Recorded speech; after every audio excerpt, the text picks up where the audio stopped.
Okay, welcome back to the Quiet Signal. I'm your signal master. Let's jump into it. Venice didn't use masks for celebration, they used them to engineer behavior. This is how societies manage desire, status, and violence without looking like they're doing it. Stick with this video, and by the end, you'll understand how anonymity became a political technology and why modern culture completely misunderstands it. Let's cut through the noise and listen to the quiet signal. What we'll look at today is that Venetian masks were not costumes. They were a designed social interface. They were tools for managing class friction, regulating erotic access, enabling political neutrality, preventing vendetta escalation, and preserving public order. Venice didn't tolerate masks, it engineered society through them. To understand Venetian masks, you have to understand Venice. Venice wasn't a nation, it wasn't an empire, it wasn't a kingdom. It was a commercial city-state built on trade, density, secrecy, and reputation. Everyone lived on top of everyone else. Nobles, merchants, sailors, prostitutes, diplomats, criminals, priests. There was no countryside to disappear into. There was no frontier. There was no anonymity, which meant reputation was everything. Offense was permanent. Desire was dangerous. And class tensions never went away. So Venice did something no society fully attempted. They made anonymity a public instrument. Most societies rely on distance. Venice had none. When someone insulted you in Florence, you could leave town. In Venice, you'd see them tomorrow at the market. When someone slept with your wife in Paris, you could duel or you could flee. In Venice, that spiral threatened trade, alliances, and bloodlines. Personal conflict wasn't private, it was systemic risk. So Venice needed a way to let people break the rules without breaking society, transgress without revolution, desire without destroying alliances, speak without retaliation. They needed pressure valves, not freedom, controlled release. Enter the mask. Modern people think of the masks as hiding identity, but that's not quite right. Masks replace identity. They do not make you invisible, they make you symbolic. You stop being a merchant's son, a duke's daughter, a known scandalist, a remembered insulter, and you become a role, a silhouette, a participant, just a body, just a voice. Masks don't remove structure. They swap it. That's crucial. Venice wasn't trying to eliminate hierarchy, they were trying to pause it temporarily. The most important Venetian mask was not decorative, it was functional. The Bauta, white, full face, sharp chin, designed to let you eat, drink, and speak without removing it. It was not erotic, it was not theatrical, it was administrative. The mask allowed public speech without personal attribution, social mixing without status signaling, political participation without vendetta, gambling without reputational damage. This is why it wasn't just worn at Carnival. It was used for voting, political events, civic ceremonies, and certain public gatherings. If Venetian masks were just party tools, the state wouldn't have regulated them, but they did constantly. Masks were allowed at certain times, in certain places, restricted around convents, regulated for weapons, and policed for crimes. The masks work, and anything that works can destabilize power if unmanaged. Venice wasn't afraid of masks, they were afraid of unbound anonymity. They didn't want chaos, they wanted programmable behavior.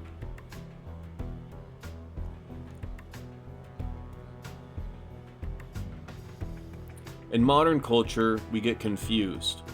They collapse all of the Venetian masking into like erotic fantasy. Yes, there was erotic play, but erotic masking is not the main story. Erotic masking is a side effect of political anonymity. Once hierarchy pauses, desire flows. That doesn't mean desire was the point. Desire was the byproduct. Venice didn't build the masks to just be scandalous. They built them to prevent blood feuds. Today we think about masks in relation to rebellion, because we live in identity-first societies.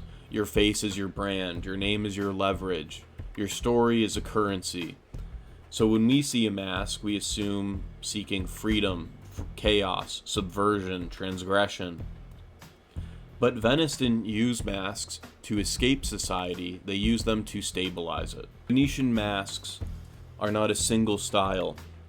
They're a social technology that Venice refined over centuries. Out of a mix of festival culture, theater, state regulation, class performance, and commercial craft. In their classic Venetian context, masks weren't primarily spooky decor, they were a way to manage anonymity. Making sure you could be anonymous inside a dense, status conscious city where everyone watched everyone else. At the same time, the modern popular story is that Venice wore masks to do whatever they wanted anytime. This is barely true. Mask wearing was repeatedly regulated, restricted by place and time, and associated with concerns about crimes, weapons, and boundary crossing.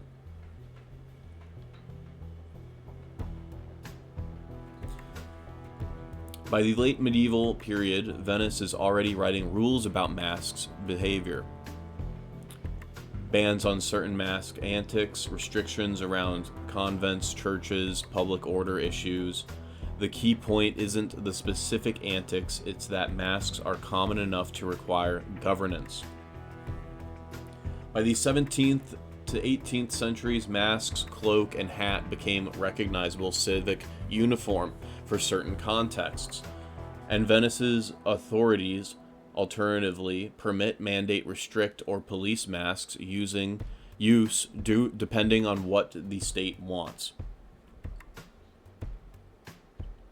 After the fall of the Venetian Republic in 1797, the everyday civic ecosystem that made masking functional degrades. Later regimes treat it differently, and the 20th century tourist era revival turns masks into identity, heritage, commerce, more than governance by disguise.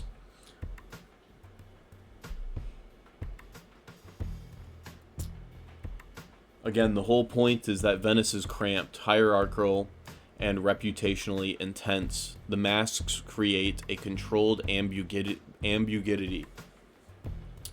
Who you are matters less than how you behave in role. That can enable flirting, gambling, satire, and freer mixing, while also serving elite interests by keeping things playful, not revolutionary. It's transgression with guardrails. The record is full of on-again, off-again rules. Who may mask, when, where, whether weapons are allowed, etc. There's inconsistency in the evidence. Venetian authorities were trying to keep the benefits orderly, release valve, spectacle, controlled anonymity, while limiting costs. Bauta is the civic power masks.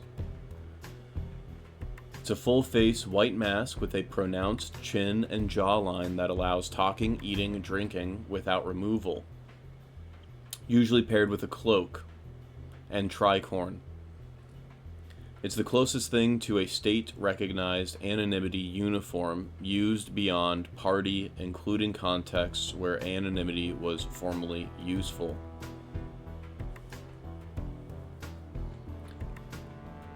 The volto, the white face mask, this is the iconic smooth white face, often glossed over as ghost, widely used in modern carnival imagery, frequently paired with a cloak and hat.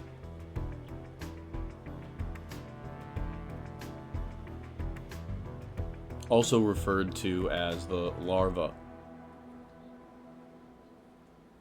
The moretta, or servetta muta, the silent woman mask, is a small black velvet oval mask historically associated with partition women,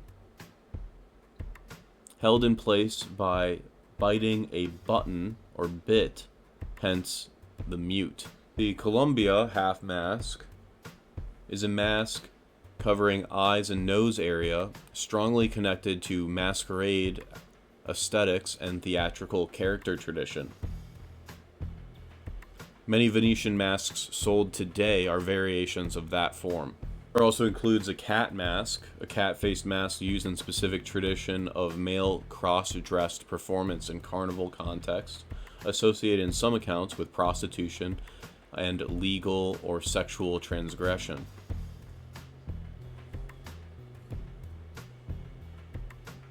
And of course, the plague doctor mask.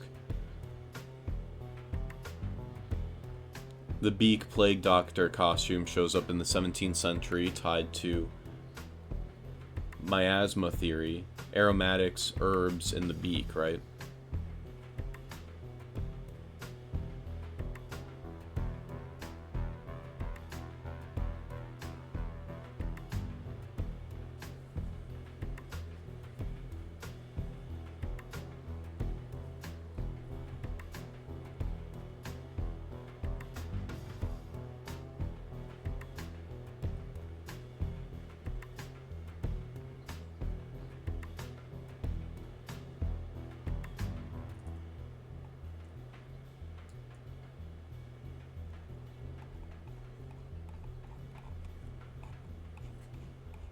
Venetian masks weren't costumes, they were interfaces.